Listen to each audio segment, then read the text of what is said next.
नमस्कार दोस्तों। आज आपको पता चलेगा कि इंसान की कोशिशों और ताकत में कुछ ऐसी चीज होती है जो उसे उसकी मंजिल तक पहुंचा सकती है। ये कहानी है आकाश की, जो नींद और भूख के बावजूद अपने दृढ़ संकल्प और खुद पर विश्वास से जीत हासिल की।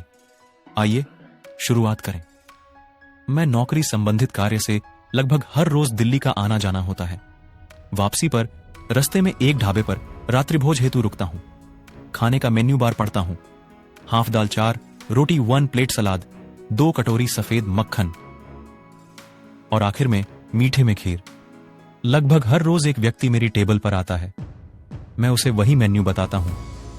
पिछले कुछ दिनों से वह मुझसे पूछने की जहमत भी नहीं करता। मैं बैठता हूं, सलाद परोस देता है और फिर एक एक कर बाकी सामग्री ले आता है। एक बार रात में ढाबे पर आकर बैठा। वहीं वेटर बंधु जो हर रोज ऑर्डर लेता था, वह कहीं आज दिखाई नहीं देता है। मेरी आंखें उसे ही ढूंढ रही थीं। मेरी नजरें उसे तलाश रही थीं। इतने में एक नौजवान लड़का टेबल पर आया और बोला, भोला भैया तो नहीं आए हैं सर, उनकी तबीयत खराब थी। अच्छा, मैं मन में सोचते हुए, मुझे नहीं पता था कि जिस व्यक्ति को मैं रोज खाने का ऑर्डर देता हूं उसका नाम भोला है। आपका क्या नाम है? मैंने सामने खड़े नवयुवक से पूछा। हमारा नाम आकाश है, उसने फट से जवाब दिया। शहर से अलग छोटे छोटे कस्बों के ढाबों पर अधिकतर काम करने वाले लड़के उत्तर प्रदेश और बिहार से होते हैं। लड़का टिपटॉप और मेहनती लगता था।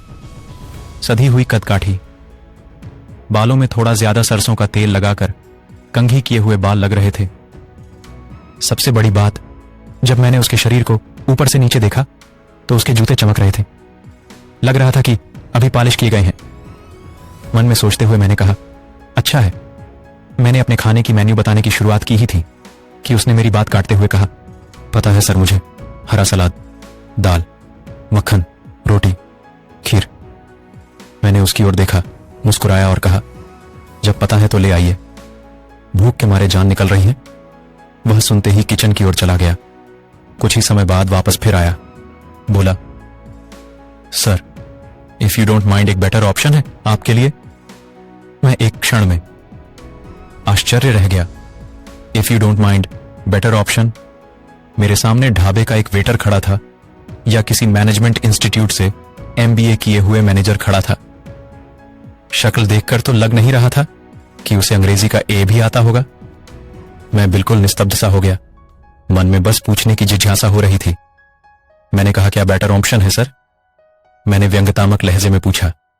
लड़के ने मेन्यू कार्ड उठाया और बोला, आप वेज थाली लीजिए सर, इसमें दाल है, 2 सब्जी है, पुलाव है, सलाद है और मीठा में खीर भी है।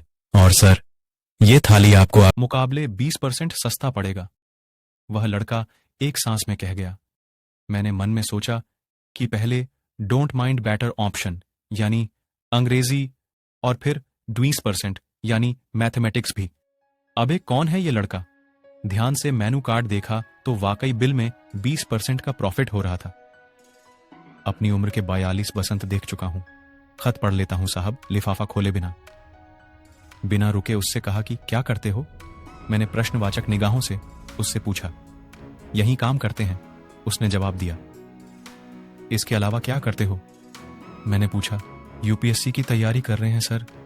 दिन में दिल्ली में रहते हैं और ढाबा पर नाइट ड्यूटी करता हूं, और जिससे मेरा खर्चा और घर की जरूरतें कुछ हद तक पूरी हो जाती है। क्या करें, मेरे पास तो बेटर ऑप्शन को तो छोड़ दो, गुड ऑप्शन भी नहीं है। आत्मविश्वास भरी आवाज में उसने जवाब दिया। अच्छा है, बेटर ऑप्शन ले आओ, मैंने मुस्कुराते हुए कहा, क्योंकि भूख से जान निकल रही थी। खाना खाया और खाने का स्वाद तो कुछ अलग ही मजे दे रहा था। बिल टेबल पर था और आकाश वहीं पर एक सावधान की मुद्रा में खड़ा था, जैसे उसे किसी चीज का इंतजार हो। एक लंबे अरसे बाद मैंने किसी वेटर को टिप नहीं दी थी। वह टिप देने लायक व्यक्ति नहीं था। मेरे पास पार्कर का एक पेन था। मैंने उसकी शर्ट की जेब में वह पेन लगा दिया और करने पर उसकी आंखों की चमक देखने लायक थी। मैंने उसे पेन देकर अच्छे भविष्य की कामना करते हुए वहां से चल दिया, क्योंकि देर भी हो चुकी थी। एक वर्ग जो सामान्य से भी नीचे आता है, जो बेशक घोर गरीबी में जी रहा है, दाने दाने का मोहताज है। रोज कुआं खोदकर रोज पानी पी रहा है, लेकिन फिर भी अपने लिए बेटर ऑप्शन खोज रहा है, बेहतर विकल्प खोज रहा है। यह वर्ग दिन में किताबों का मुंह देख सपनों की लड़ाई लड़ रहा है और रात में ढाबे पर खाना परोसता हुआ घर का खर्चा, दवा, खाना, कपड़े आदि चीजों की पूर्ति करने में लगा रहता है। और जीतता भी यही वर्ग है, क्योंकि इसके पास हारने को कुछ भी नहीं है और जीतने को पूरी दुनिया बाकी है। इसलिए मैं कल रात भविष्य के एक प्रशासनिक अधिकारी को पेन भेंट कर आया हूं। आशा करता हूं जो भी अपनी मंजिल की राह में निरंतर चला जा रहा है, उसे कहीं ना कहीं बेटर ऑप्शन जरूर मिलेगा। इंसान की कोशिश और ताकत में कुछ ऐसी चीज होती है जो उसे उसकी मंजिल तक पहुंचा ही देती है। जिंदगी में कभी भी कुछ भी हो सकता है। अगर आपके पास खास दंड संकल्प हो तो इसलिए अपने काम की तरफ ध्यान दें और जिंदगी की उस दुनिया में सकें जहां आपको कई तरह ऑफर वाले बेटर ऑप्शन मिल सके। यह कहानी मेरी नहीं, लेकिन यह कहानी पढ़ते समय मुझे अलग प्रकार की अनुभूति हुई जिसे मैंने आप तक पहुंचाने की कोशिश की है। धन्यवाद उसे जो असली जीवन की सच्चाई को शब्दों में पिरोने की कोशिश की है। अगर यह कहानी आपको किसी भी प्रकार की प्रेरणा देती है तो मेरा चैनल को अपना प्यार अवश्य दिखाओ।